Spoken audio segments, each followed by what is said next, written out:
Welcome to T shirt channel. This is Raj economy faculty. Okay, మనం ఎకానమీలో చాలా ఇన్ఫర్మేషన్ మనం డిస్కస్ చేసినాం నేషనల్ ఇన్కమ్ సంబంధించింది. సో దాంతోపాటు ఇంకా హ్యూమన్ డెవలప్మెంట్ ఇండెక్స్, ఇది చాలా ద కరెంట్ న్యూస్గా మనం కన్సిడర్ చేస్తాం. ఈ కరెంట్ న్యూస్ నుంచి కూడా గ్రూప్ 1 ప్రిలిమినరీలో కానీ గ్రూప్ 1 మెయిన్స్లో కానీ క్వశ్చన్ అడుగుతుంటాడు. సో కాబట్టి గ్రూప్ 1 ప్రిలిమినరీలో అండ్ గ్రూప్ 1 మెయిన్స్లో క్వశ్చన్ అడుగుతాడు కాబట్టి సో మనం మేజర్గా హ్యూమన్ డెవలప్మెంట్ ఇండెక్స్ గురించి డైరెక్ట్ రాయము అని కూడా గ్రూప్ 1 మెయిన్స్లో రాయొచ్చు, అడగొచ్చు.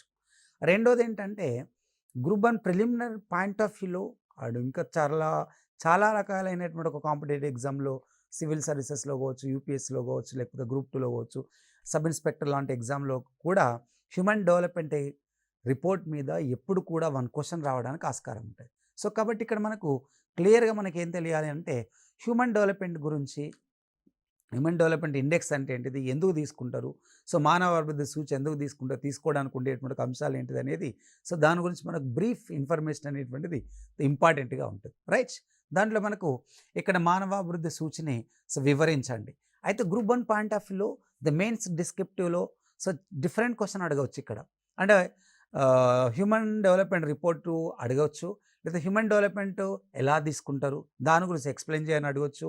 సో భారతదేశం ఒకవేళ హ్యూమన్ డెవలప్మెంట్ ఇండెక్స్లో ఎందుకు వెనకబడి ఉంది, ఇండియా హ్యూమన్ డెవలప్మెంట్ ఇండెక్స్లో ముందుకెళ్ళడానికి ఎలాంటి అడ్వైజెస్ ఇస్తారు, సూచనలు ఏమైనా ఇవ్వగలరా అనేటువంటిది కూడా జనరల్గా అడగచ్చు. ఓకే, సో ఇన్ని రకాల అంశాలు ఉంటాయి. Now the here okay, let us we have to discuss about so what is the human development index of contents. Okay, now అసలు ఏముంది మనకు హ్యూమన్ డెవలప్మెంట్ ఇండెక్స్లో, సో ఏం తీసుకుంటాం మేజర్గా. సో ఇక్కడ చూడండి, సో మానవాభివృద్ధి సూచి అనేటువంటి ఒక పదాన్ని మనం ఇక్కడ వాడినాం. ఇక్కడ మానవాభివృద్ధి సూచి గురించి మనం డిస్కస్ చేసేటప్పుడు కొన్ని పాయింట్స్ చెప్తాం. ఎందుకు ఇక్కడ మానవాభివృద్ధిని సో తీసుకుంటారు, సో తీసుకోవడానికి ఉండేటువంటి ఒక కారణం ఏంటిది అనేటువంటిది చాలా ఇంపార్టెంట్. హ్యూమన్ డెవలప్మెంట్ ఇండెక్స్ జనరల్గా ఎందుకు తీసుకుంటారు చూడండి. ఏ దేశ అభివృద్ధిలో అయినా ఒక దేశ ఆర్థిక అభివృద్ధి, ఒక కంట్రీ యొక్క ఎకానమిక్ డెవలప్మెంట్ అనేటువంటిది 2 అంశాల మీద డిపెండ్ అయి ఉంటుంది. ఒక దేశ ఆర్థిక అభివృద్ధి ఒక 2 అంశాల మీద డిపెండ్ అయి ఉంటుంది. 1 వస్తు సేవల ఉత్పత్తి మీద డిపెండ్ అయి ఉంటుంది. 2 మానవ వనరుల అభివృద్ధి మీద డిపెండ్ అయి ఉంటుంది. అందుకే ఏ దేశ అభివృద్ధి అయినా సహజ సంపద ఇంపార్టెంట్, ఒక దేశ అభివృద్ధిలో మానవ సంపద ఇంపార్టెంట్. అందుకే ఒక కంట్రీ ఎకానమీ రిసోర్సెస్ బేస్ చేసుకుంటే, ఒక కంట్రీ యొక్క వనరులను తీసుకుంటే ఒక 2 అంశాలు ఉంటాయి. 1 సహజ సంపద, 2 మానవ సంపద. Okay, the natural resources are important as well as the human resources. మానవ వనరులు అనేటువంటిది ఇంపార్టెంట్. అందుకే ఒక దేశానికి నిజమైన సంపద ఏది అని అంటే, ఆ దేశ అభివృద్ధి జరగాలంటే ఆ దేశానికి నిజమైన సంపద మానవ సంపద. మానవ సంపద అంటే మానవ వనరులు అన్నట్టు. కాబట్టి ఇక్కడ ఈ మానవ వనరులు అనేటువంటిది చాలా ఇంపార్టెంట్. కాబట్టి ఈ మానవ వనరుల అభివృద్ధి గురించి చెప్పేదే మనకు మానవాభివృద్ధి. ఒక దేశ ఆర్థికాభివృద్ధిలో ఆర్థిక సామాజిక లక్ష్యాలు సాధించాలంటే, ఒక దేశ ఆర్థికాభివృద్ధిలో ఆర్థిక సామాజిక లక్ష్యాలు సాధించాలంటే ఆ దేశాల్లో అత్యంత సంపద ఏదంటే మానవ వనరులు. అందుకే ప్రతి దేశానికి మానవ సంపద అనేటువంటిది ఇంపార్టెంట్. సో మానవ సంపద ఇంపార్టెంట్ కాబట్టి ఒక దేశంలో నిజమైన సంపదే మనం మానవ సంపద అని చెప్తాం. ఇక్కడ ఒక దేశంలో ఆర్థికాభివృద్ధి ఒక లక్ష్యం ఏంటిది, ఆర్థిక సామాజిక కోణంలో సామాజిక అభివృద్ధి ఎలా జరిగింది, ఒక దేశ ఆర్థికాభివృద్ధిలో ఆర్థిక సామాజిక అభివృద్ధి ఎలా జరిగింది అనేటువంటి చెప్తాం. అయితే ఆర్థిక సామాజిక అభివృద్ధిలో సామాజిక కోణ అభివృద్ధి గురించి డిస్కస్ చేసేది హ్యూమన్ డెవలప్మెంట్ ఇండెక్స్. ఓకే, చూడండి ఇక్కడ మనకు హ్యూమన్ డెవలప్మెంట్ ఇండెక్స్ అనేటువంటిది, సో ఇక్కడ జనరల్గా మనం ఇక్కడ తీసుకున్నాం హ్యూమన్ డెవలప్మెంట్ ఇండెక్స్, మానవాభివృద్ధి సూచి. ఈ మానవాభివృద్ధి సూచి గురించి మనం డిస్కస్ చేసేటప్పుడు సో మేజర్గా మనం ఒక దేశంలో నిజమైన సంపద మానవ సంపద అంటున్నాం. ఇక్కడ ఆర్థిక అభివృద్ధిలో కొలమానాలలో మానవాభివృద్ధి కొలమానం కూడా ఒకటే. మానవాభివృద్ధి హ్యూమన్ డెవలప్మెంట్ ఇండెక్స్ అనేటువంటి ఒక కొలమానం కూడా ఆర్థిక అభివృద్ధిలో ఒక రకమైనటువంటి ఒక కొలమానంగా చెప్పచ్చు. ఒక దేశ సామాజిక ఆర్థిక కోణాలలో సామాజిక అభివృద్ధి ఎలా జరిగింది, ఆ సామాజిక అభివృద్ధిలో మానవుని యొక్క పురోగతి ఎలా ఉంది, మానవాభివృద్ధి ఎలా ఉంది అని తెలుసుకోవడానికి మానవాభివృద్ధి సూచిక అనేటువంటిది important. Okay, every nation the need of social and economical targets. ఒక సోషల్ అండ్ ఎకానమికల్ టార్గెట్స్ అనేటువంటిది అచీవ్ అయ్యేటప్పుడు the social elements are the very important. ఆ సోషల్ ఎలిమెంట్స్ టు ఎలా మేక్ అయితే, సోషల్ ఎలిమెంట్స్ అభివృద్ధి జరగాలంటే దానిలో మానవ అభివృద్ధి, హ్యూమన్ రిసోర్సెస్, హ్యూమన్ డెవలప్మెంట్ అనేటువంటిది ఇంపార్టెంట్. అయితే ప్రపంచంలో మానవాభివృద్ధి అనేటువంటి ఒక కులమానం మొట్టమొదటిసారిగా ఎవరు తీసుకోవడం జరిగింది అనేటువంటిది ఇంపార్టెంట్. మనకి ఇక్కడ మానవాభివృద్ధి కులమానం ఎవరు తీసుకోవడం జరిగింది అనేటువంటిది తీసుకుంటే ఎగ్జాక్ట్ 1990వ సంవత్సరంలో ద హ్యూమన్ డెవలప్మెంట్ ఇండెక్స్ రూపొందించిన వారు మహబూబ్ హుల్లాక్ 1990. ఈ మహబూబ్ హుల్లాక్ అనేటువంటి ఒక వారు పాకిస్తాన్ దేశానికి చెందినటువంటి ఒక ఆర్థికవేత్త. ఇతనే హెచ్డిఐని రూపొందించడం జరిగింది. ఈ హెచ్డిఐ రూపొందించినప్పుడు దానికి ఒక అడ్వైజ్ ఇచ్చినటువంటి ఒక వ్యక్తి, సహాయం చేసినటువంటి ఒక వ్యక్తి భారతీయుడు, ఆయన అమర్త్య సేన్. ఓకే, కుమార్ అమర్త్య సేన్ అనేటువంటి భారతదేశంలో ఉండేటువంటి ఒక ఆర్థికవేత్త. దీనికి సలహాలు కూడా ఇవ్వడం జరిగింది. అయితే ఇక్కడ మనం హ్యూమన్ డెవలప్మెంట్ ఇండెక్స్ని తీసుకునేటప్పుడు ఈ హెచ్డిఐ అనేటువంటిది జనరల్గా ఎవరు లెక్కిస్తూ ఉంటారు అనేటువంటిది ఇంపార్టెంట్.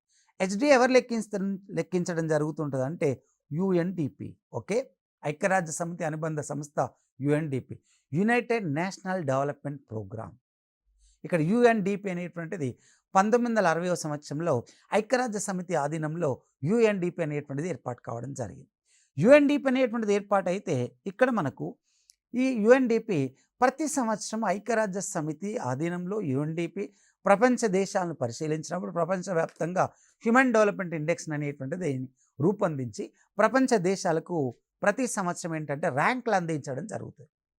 ప్రపంచవ్యాప్తంగా ర్యాంకులు అందించడం జరుగుతుంది. కాబట్టి ఇక్కడ హ్యూమన్ డెవలప్మెంట్ ఇండెక్స్ అనేటువంటిది మనకు 1990s నుంచి వస్తే 1990 నుండి ప్రపంచంలో ప్రతి దేశం యొక్క హ్యూమన్ డెవలప్మెంట్ ఇండెక్స్ ఎలా జరిగింది, హ్యూమన్ డెవలప్మెంట్ ఎలా జరిగింది, మానవ వనరుల అభివృద్ధి ఎలా జరిగింది అనేటువంటిది ప్రతి సంవత్సరం రిపోర్ట్ రూపంలో యుఎన్డిపి వాళ్ళు కాస్త తెలియచేయడం జరుగుతుంటుంది. Okay, rights. ఇంకా ఇప్పుడు ఈ హెచ్డిఐని రూపొందించేటప్పుడు ఏ అంశాలు తీసుకుంటారు, హ్యూమన్ డెవలప్మెంట్ ఇండెక్స్ రూపొందించేటప్పుడు ఏ అంశాలు తీసుకుంటాడు? ఈ అంశాలను తీసుకునేటప్పుడు మేజర్గా దీర్ఘకాల ఆరోగ్య జీవనం. ఇక్కడ చూడండి, దీర్ఘకాల ఆరోగ్యవంత జీవనం అంటాం. దీన్ని మనం లైఫ్ ఎక్స్పెక్టెన్సీ అని పిలుస్తాం. ఓకే, దీన్ని మనం ఇన్ ద షార్ట్ ఫామ్ ఆయుర్దాయము అని పిలుస్తాం. ఓకే, లైఫ్ ఎక్స్పెక్టెన్సీ అని పిలుస్తాం, ఆయుర్దాయం. ఓకే, ఇక్కడ చూడండి, ఆయుర్దాయం అంటే ఎట్లా చూస్తారు? పుట్టినప్పటి నుండి ఒక మనిషి చనిపోయేటువంటి వరకు ఈ ఒక దేశంలో సగటు మానవుని యొక్క ఆయుకాలం ఎంత ఉంది అని తెలుసుకోవడానికి దీర్ఘకాల ఆరోగ్య జీవనం అనేటువంటి ఒక సూచిక తీసుకోవడం జరిగింది. ఓకే, అందుకే అంటే దీర్ఘకాలిక జీవన విధానం ఒక దేశంలో ఆ దేశ ప్రజల యొక్క సగటు జీవనకాల విధానం ఎంత ఉంది, ఎన్ని సంవత్సరాలు ఆ దేశం ఒక సగటు వ్యక్తి జీవించడం జరుగుతుంది అనేటువంటిది చూస్తుంటారు. అండ్ సెకండ్ వన్ తీసుకుంటే ఎడ్యుకేషనల్, విద్య. ఓకే, ఇక్కడ విద్యార్జన చేస్తున్న సంవత్సరాలను తీసుకుంటారు. విద్యార్జన చేస్తున్న సంవత్సరాలు అంటే ఏంటిది, ఎలా తీసుకుంటారు అని అంటే ఏ దేశమైనా అభివృద్ధి జరగాలంటే ఒక దేశంలో మార్పు అనేది రావాలి. ఆ మార్పు అనేటువంటిది చూస్తే ఆ మార్పు మేజర్గా అక్షరాస్యత విద్య ద్వారానే స్టార్ట్ అవుతుంది. కాబట్టి ప్రతి కంట్రీ డెవలప్మెంట్లో the literacy is important, education is important. అందుకే విద్య అనేటువంటిది విజ్ఞానంని ప్రోత్సహించడం జరుగుతుంది. విద్య అనేటువంటిది విజ్ఞానాన్ని ప్రోత్సహించడం జరుగుతుంది. కాబట్టి విద్య అనేటువంటి విజ్ఞానం జరుగుతుంది. కాబట్టి అప్పుడు విద్యలో ఏం చూస్తారు, ఒక కంట్రీలో ఎడ్యుకేషన్ అండ్ లిటరసీ పెంచడానికి ఇన్ఫ్రాస్ట్రక్చర్ ఎంత ఉంది, స్కూల్ ఎన్రోల్మెంట్ ఎంత ఉంది, దాంతోపాటు దాంట్లో స్కూల్ పిల్లలు ఎన్ని సంవత్సరాలు గడపడం జరుగుతుంది, ఓవరాల్గా సగటు వ్యక్తి కాలేజీలలో స్కూళ్ళల్లో ఎన్ని రోజులు గడపడం జరుగుతుంది అనేటువంటిది చూడడం జరుగుతుంది. దాని తర్వాత నెక్స్ట్ పర్ క్యాపిటల్ ఇన్కమ్, తలసరి ఆదాయం. This is very very important. ఇక్కడ తలసరి ఆదాయాన్ని మనం బేస్ చేసుకుంటే పర్ క్యాపిటల్ ఇన్కమ్ ఒక దేశంలో ప్రజల యొక్క కనీస జీవన ప్రమాణ స్థాయిలను తెలియజేసే తలసరి ఆదాయం. ఒక దేశంలో ప్రజల యొక్క కనీస జీవన ప్రమాణ స్థాయిలు తెలిపేది తలసరి ఆదాయం. కాబట్టి తలసరి ఆదాయంలో మేజర్గా ఏం చూస్తారు, జీవన ప్రమాణ స్థాయి జరగాలంటే ఒక వ్యక్తి కనీస వ్యయం చేయాలి. జీవన ప్రమాణ స్థాయిలు పెరగాలి అంటే కనీసం ఒక వ్యక్తి ఏం చేయాలి, కనీస వ్యయం చేయాలి. దాని తర్వాత కనీస వ్యయం చేయడం వలన కొనుగోలు శక్తి అనేటువంటిది, కనీస వ్యయం చేయడం వలన కొనుగోలు శక్తి అనేటువంటిది పెరగడం జరుగుతుంటాయి. ఓకే. కాబట్టి ఇంకా దాంతోపాటు కొనుగోలు శక్తి సమానతను కూడా చూస్తారు. రైట్. ఓకే. కాబట్టి ఒక కంట్రీలో మినిమం ఎక్స్‌పెండిచర్ ఉండాలంటే సగటు వ్యయం అనేటువంటిది ఉండాలి. సగటు ఆదాయం అనేటువంటిది ఉండాలి. అందుకే తలసరి ఆదాయం, కనీస వ్యయం, కొనుగోలు శక్తి సమానతను ఇలా బేస్ చేసుకొని మనం జనరల్‌గా పర్ క్యాపిటల్ ఇన్‌కమ్ అనేటువంటిది చెప్పడం జరుగుతుంటుంది. కాబట్టి ఒక దేశ ప్రజల యొక్క జీవన ప్రమాణ స్థాయి చేసే వ్యయం బట్టి, శక్తి బట్టి ఓకే ఇక్కడ ఏంటి మనకు పర్చేసింగ్ పవర్ పారిటీ బేస్ చేసుకొని చెప్పడానికి ఆస్కారం ఉంటాయి. ఈ 3 జనరల్‌గా తీసుకోవడం జరుగుతుంది. ఇది చాలా చాలా ఇంపార్టెంట్. ఇక్కడ మనకు ఈ చాలా చాలా ఇంపార్టెంట్ ఉండేటప్పుడు మనం ఏం తీసుకున్నాం? 3 అంశాలు తీసుకున్నాం. ఎప్పుడు ఎవరిస్తున్నారు? మన యూఎన్‌డిపి వాళ్ళు ప్రతి సంవత్సరం లెక్కించడం జరుగుతుంది. అయితే హెచ్‌డిఐ వాల్యూ లెక్కించేటప్పుడు హ్యూమన్ డెవలప్‌మెంట్ ఇండెక్స్ విలువ లెక్కించేటప్పుడు ఎలా తీసుకుంటారంటే వాస్తవ విలువను తీసుకుంటారు. విలువ మైనస్ కనిష్ట విలువను తీసుకుంటారు. వాస్తవ విలువ మైనస్ కనిష్ట విలువ అండ్ అగైన్ గరిష్ట విలువ మైనస్ గరిష్ట విలువ మైనస్ కనిష్ట విలువ.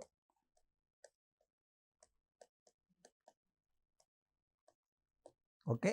ఇది హ్యూమన్ డెవలప్మెంట్ ఇండెక్స్లో లెక్కించడానికి ఇలా తీసుకుంటారు. వాస్తవ విలువ మైనస్ కనిష్ట విలువ, గరిష్ట విలువ మైనస్ కనిష్ట విలువ తీసుకుంటారు. అందుకోసం ఏం చేస్తారనంటే ఇప్పుడు మొత్తం ఎన్ని సూచనలు ఉన్నాయి? మనకు 3 సూచనలు ఉన్నాయి. ఒకదాన్ని మనం ఏమన్నాం? ఆయుర్దాయం అని పిలిచినాం.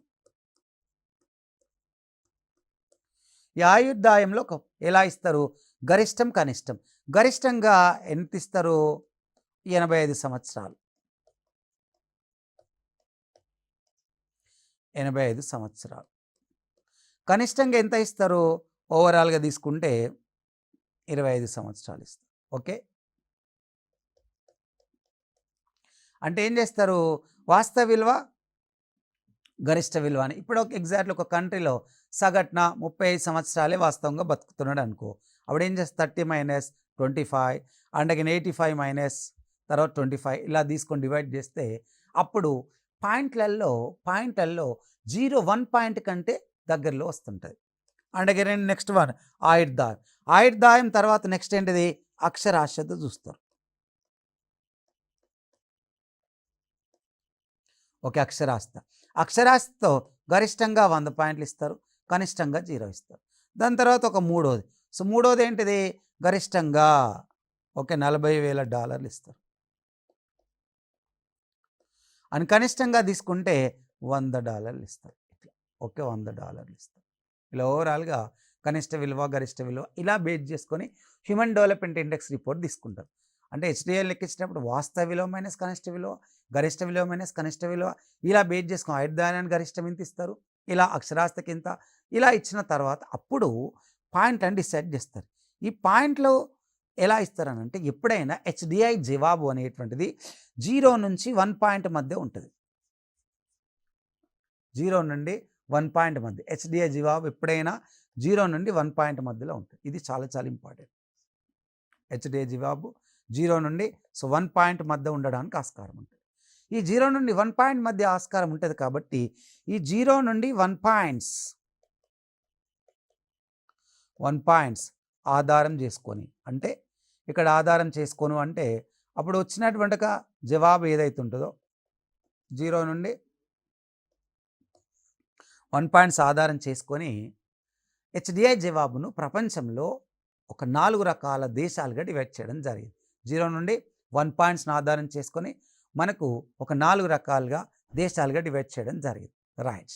దాంట్లో ఒకటి ఏమంటామంటే 0 to 1 పాయింట్స్ అన్నాం. ఇక్కడ 0 to 1 పాయింట్స్ అంటే 0.800 కంటే ఎక్కువ, 0.800 కంటే ఎక్కువ ఏదైతే ఉందో 0.800 కంటే ఎక్కువ అంటే ఏమన్నట్టు 0.800 నుండి 1 పాయింట్స్ అన్నట్టు. 1 పాయింట్స్ 0.800 to 1 పాయింట్స్ ఇన్ని పాయింట్లు వస్తే ఆ దేశాలను అత్యధిక మానవాభివృద్ధి దేశాలను పిలుస్తారు. హైయెస్ట్ హ్యూమన్ డెవలప్మెంట్ అని పిలుస్తారు. అత్యధిక మానవాభివృద్ధి దేశాలు అంటారు. 0.700 నుండి 0.799 పాయింట్స్ మధ్యలో ఉంటే వాటిని అధిక మానవాభివృద్ధి దేశాలు అని పిలుస్తాం. అండ్ అగైన్ 0.600 నుండి 0.500 పాయింట్స్ మధ్యలో ఉంటే వాటి మధ్యస్థాయి దేశాలు అని పిలుస్తాం. మధ్యస్థాయి దేశాలు అంటాం. 0.500 కంటే తక్కువ పాయింట్స్ ఉండేటువంటి దేశాలను అత్యల్ప దేశాలు అంటాం. రైట్, అంటే పేద దేశాలుగా ఇక్కడ చెప్పచ్చు. వీటిని మనం పేద దేశాలు,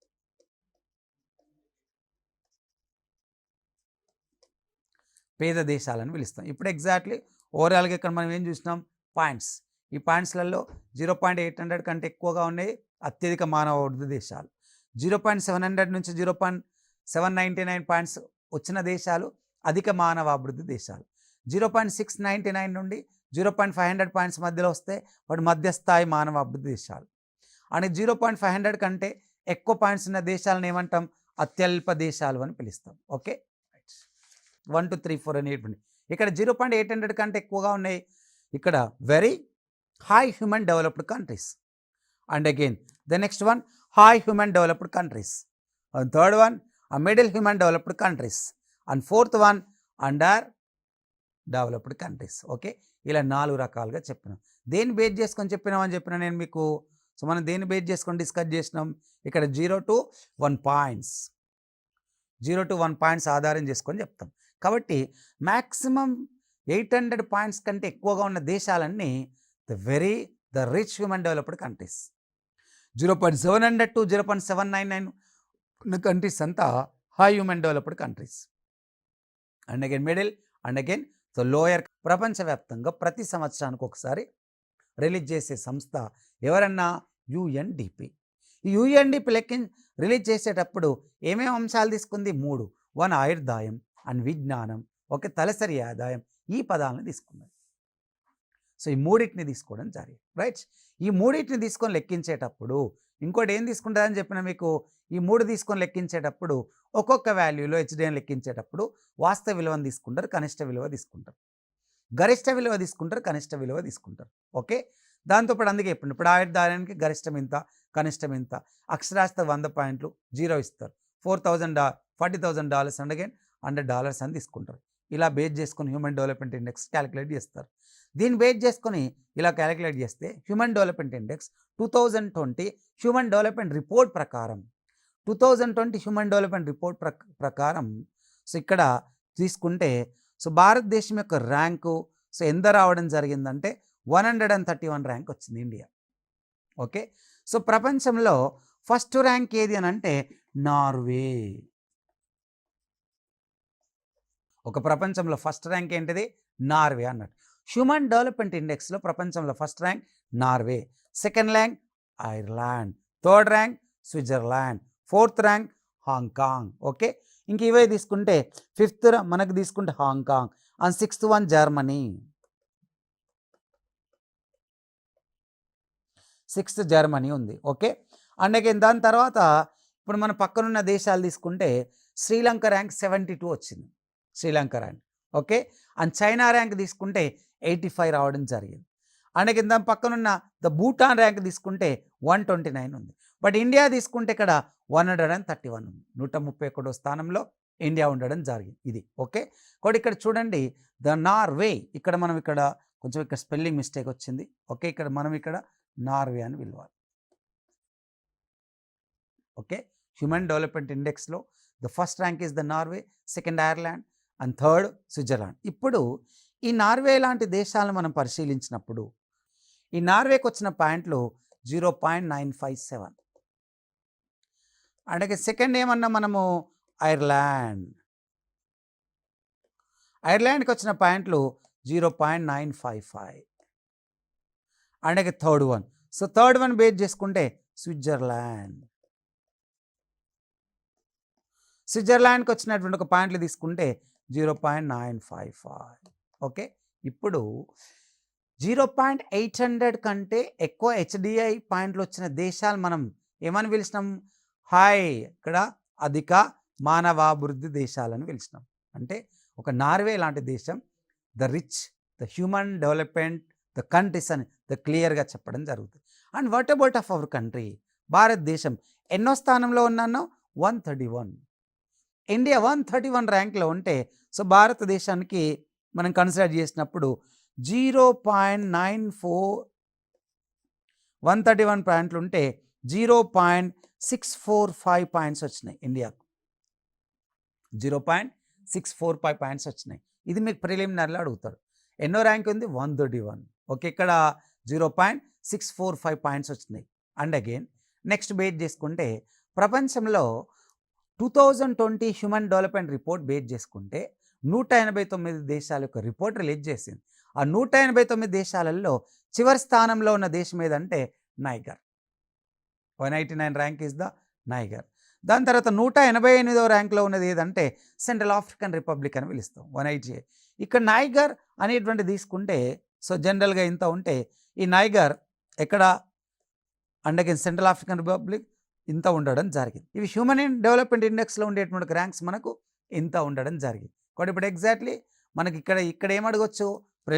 ప్రిలిమినరీ కంటెక్ట్ని అడగచ్చు, దాంతో ఇప్పుడు మెయిన్స్లో అడగచ్చు. కాబట్టి ఒక దేశ ఆర్థిక అభివృద్ధి కులమానాలలో హ్యూమన్ డెవలప్మెంట్ రిపోర్ట్ ఇంపార్టెంట్.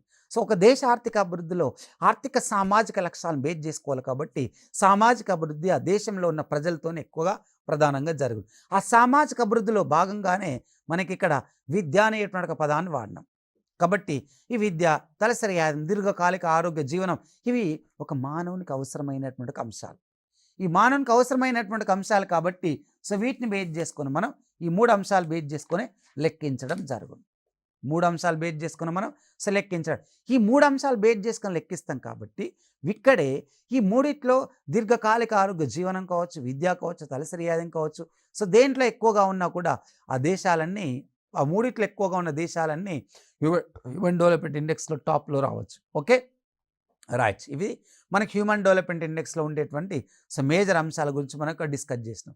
అయితే ఇదే ద గ్రూప్ 1 పాయింట్ ఆఫ్ వ్యూలో మెయిన్స్లో అడిగేటప్పుడు, గ్రూప్ 1 పాయింట్ ఆఫ్ వ్యూలో మెయిన్స్లో అడిగేటప్పుడు ప్రపంచ దేశాలతో పోలిస్తే భారత్ హెచ్డిఐ ర్యాంక్ వెనుకబడడానికి కారణాలు ఏంటి రాయగలవా అంటాడు. అంటే మనం ఏం చెప్పాలి? హెచ్డిఐతో పాటు హెచ్డిఐ ర్యాంక్ ఇండియా ఎందుకు వెనకబడి ఉంటుంది, వెనకబడి ఉండడానికి ఉండేటువంటి సో కారణాలు ఏంటిది అనేటువంటిది చాలా చాలా ఇంపార్టెంట్. ఎందుకు భారతదేశం వెనకబడి ఉంటుంది, వెనకబడి ఉండడానికి ఉండేటువంటి ఒక కారణాలు ఏంటంటే సో యాక్చువల్లీ భారతదేశంలో 1950వ సంవత్సరంలో మన ఇండియా ప్రణాళిక సంఘాన్ని ఏర్పాటు చేసింది. 1950లో ప్లానింగ్ కమిషన్ ఏర్పాటు కావడానికి ఉన్న మేజర్ కంటెంట్ ఏంటంటే ఆర్థిక సామాజిక లక్ష్యాలను సాధించడం. ఏంటి? ఆర్థిక సామాజిక లక్ష్యాలు సాధించడం. ఈ ఆర్థిక సామాజిక లక్ష్యాలను సాధించడమే మనకు భారతదేశంలో ప్రణాళికల యొక్క ఉద్దేశం. ఆర్థిక సామాజిక లక్ష్యాలు సాధించడం సో ప్రణాళికల యొక్క ఉద్దేశం. అయితే ఈ ప్రణాళికల యొక్క ఉద్దేశం అయినప్పటికీ కానీ భారతదేశంలో ఆర్థిక లక్ష్యాలు ఒక రకంగా సక్సెస్ అయినప్పటికీ ప్రణాళికల వల్ల సామాజిక లక్ష్యాలు పెద్దగా సక్సెస్ అవ్వలే, కొంచెం వెనుకబడి ఉన్నాం. ఈ సామాజిక లక్ష్యాలే విద్య, వైద్యం, ఆరోగ్యం, మంచినీరు, గృహ నిర్మాణం ఇలాంటివన్నీ అండగా, దాని తర్వాత రోడ్డు, ఎలక్ట్రిసిటీ, ఇవి సొసైటీకి ప్రతి అంశం జనరల్గా కావాలి. అయితే ఇక్కడ ఈ ఆర్థిక సామాజిక అభివృద్ధిలో భాగంగా సామాజికంగా మనం ఒక రకంగా వెనుకబడ్డామని చెప్పచ్చు. రైట్. అండ్ దాని తర్వాత ఇంకొకటి, దేశంలో వృద్ధి రేటు పెరిగితే దేశంలో పేదరికం అండ్ అగైన్ నిరుద్యోగం సో రెండూ తగ్గును అనుకున్నాం మనం. పేదరికం, నిరుద్యోగం రెండూ తగ్గును అనుకున్నాం. ఎప్పుడు వృద్ధి రేటు పెరిగితే పేదరికం తగ్గును, నిరుద్యోగం తగ్గునని సో భారతదేశం శ్రమ సాంద్రిత పద్ధతుల బదులు మూలధన సాంద్రిత పద్ధతులను ఏర్పాటు చేసింది. మూలధన సాంద్రిత పద్ధతులు అంటే ఏంటిది? యంత్రాలను, యంత్ర పరికరాలను ఉపయోగించుకొని వస్తుత్పత్తి చేయడమే మూలధన సాంద్రిత పద్ధతులు. ఈ మూలధన సాంద్రిత పద్ధతులను బేస్ చేసుకొని సో భారతదేశం దేశ వృద్ధి రేటు పెరిగి పేదరికం, నిరుద్యోగం తగ్గును అనుకున్నది. కానీ ఇప్పటికి మన ఇండియాలో పావర్టీ అట్లానే ఉంది. ఇప్పటికి భారతదేశంలో అన్ఎంప్లాయ్మెంటే కనబడుతుంది. ఈ పేదరికం, నిరుద్యోగం ఉన్నప్పుడు సో భారతదేశంలో హ్యూమన్ రిసోర్సెస్ డెవలప్మెంట్ కానీ హ్యూమన్ డెవలప్మెంట్ అనేటువంటిది వాస్తవానికి జరగదు. అందుకే ఇది ఒక ప్రధానమైనటువంటి ఒక సమస్యగా చెప్తాం. దాని తర్వాత నెక్స్ట్ ప్రధానమైన సమస్య ఏంటంటే భారతదేశంలో జనాభా బాగా పెరగడం.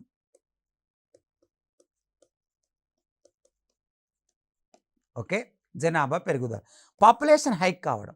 జనాభా బాగా పెరగడం వలన సో జనరల్గా మనకు జనాభా బాగా పెరగడం వలన సో దేశంలో హ్యూమన్ రిసోర్సెస్ డెవలప్మెంట్ కావట్లేదా అనేది ప్రశ్న. ఎందుకంటే ఒక దేశానికి నిజమైన సంపద మానవ వనరులే అన్న, కానీ ఎప్పుడైతే జనాభా బాగా పెరగడం జరుగుతుందో, పెరుగుచున్న జనాభాకు ఆ దేశం కనీస సౌకర్యాలు అందించాలి. పెరుగుతున్న జనాభాకు ఒక దేశం కనీస సౌకర్యాలు ఎప్పుడైతే అందించలేదో అప్పుడు ఆ దేశంలో ఉన్న మానవ జనాభా నాణ్యతగా ఉండదు. కనీస సౌకర్యాలు అంటే ఆహారం, విద్య, వైద్యం, ఆరోగ్య రంగాలు, ఇవన్నీ, త్రాగునీరు, మంచినీరు, పారిశుద్ధ సమస్యలు తగ్గించడం, ఇవన్నీ కూడా జనాభాలో చాలా చాలా ఇంపార్టెంట్ అయినటువంటి ఒక కంటెంట్. కాబట్టి ఒక దేశ జనాభా పెరిగినప్పుడు పెరిగిన జనాభా కనీస వసతులు అందించాలి. పెరిగిన జనాభా ఎప్పుడైతే కనీస వసతులు అందించలేదో అప్పుడు ఆ దేశంలో ఉండేటువంటి ఒక ప్రజలకు సామాజిక అభివృద్ధి జరగడం అనేటువంటిది ఒక రకమైనటువంటి ఒక ప్రశ్ననే. ఓకే, ఇంకా మనకు వెనుకబడి ఉండడానికి ప్రధానమైనటువంటి ఒక కారణాలు ఏంటి అని అంటే, భారతదేశంలో విద్య అనగా వైద్యం, ఆరోగ్యం, వైద్యం, ఆరోగ్యం, ఇవి భారతదేశంలో ఇప్పటికి కూడా ఇంకా పెరగలేదు. ఇది సమస్య. ఓకే, ఇక్కడ మనకు ప్రతి దేశంలో విద్యా, వైద్య, ఆరోగ్యం అనేటువంటిది ఇంపార్టెంట్. ఈ విద్యా, వైద్య, ఆరోగ్యం అనేటువంటిది ఇంపార్టెంట్ కాబట్టి ఇవి సమూలమైనటువంటి ఒక మార్పులు కాడి దేశ అందరికీ జనరల్గా సమానంగా అందించినప్పుడే ఆటోమేటిక్గా హ్యూమన్ రిసోర్సెస్ డెవలప్మెంట్ జరగచ్చు. ఇంకొకటి, భారతదేశంలో పేదరికాన్ని తగ్గించడానికి, నిరుద్యోగం తగ్గించడానికి కొన్ని సామాజిక పథకాలను ప్రభుత్వం ప్రవేశపెట్టినా అవి పూర్తి స్థాయిలో తగ్గించే అంశాలలో జనరల్గా ఆ పథకాలు లేకపోవడం, ఇది సమస్య. ఎందుకంటే పేదరిక, నిరుద్యోగం అనేటువంటిది భారతదేశంలో ఒక రోజులో నిరుద్యోగం లేదా ఒక సంవత్సరంలో నిరుద్యోగం ఉండి వెళ్ళట్లే, జీవితకాలం ఉంటుంది. అందుకని ప్రభుత్వాలు ప్రత్యామ్నాయంగా దీర్ఘకాలికమైనటువంటి చర్యలు చేపట్టాలి. కానీ పేదరిక నిర్మూలన కోసం, నిరుద్యోగ నిర్మూలన కోసం తాత్కాలికపరమైనటువంటి చర్యలు చేపట్టడం, దాంతో దీర్ఘకాలికవంతమైనటువంటి పథకాలు లేక వెనుకబడి ఉండడం జరుగుతుంది. రైట్. దాంతోపాటు తలసరి ఆదాయం కూడా తక్కువ. దేశంలో ఎప్పుడైతే తలసరి ఆదాయం ఎప్పుడైతే ఎక్కువగా ఉందో అప్పుడు ఆటోమేటిక్గా మనకు కనీస జీవన ప్రమాణ స్థాయిలు పెరగచ్చు. కాబట్టి భారతదేశంలో జీడిపి ఎక్కువ ఉంది, తలసరి ఆదాయం తక్కువ లాంటివి ఉన్నాయి. తలసరి ఆదాయం తక్కువగా ఉండడం జరిగింది. ఇలాంటి కొన్ని రకాల కారణాలతో ప్రపంచ దేశాలతో చిన్న దేశాలను పరిశీలిస్తే భారతదేశం HDIలో వెనుకబడి ఉండడం జరిగింది. ఓకే, ఇది మీకు నేను హ్యూమన్ డెవలప్మెంట్ ఇండెక్స్లో నేను మీకు క్లియర్గా పూర్తిగా ఇన్ఫర్మేషన్ చెప్పడం జరిగింది. ఓకే గైస్, థ్యాంక్ యూ, నమస్తే.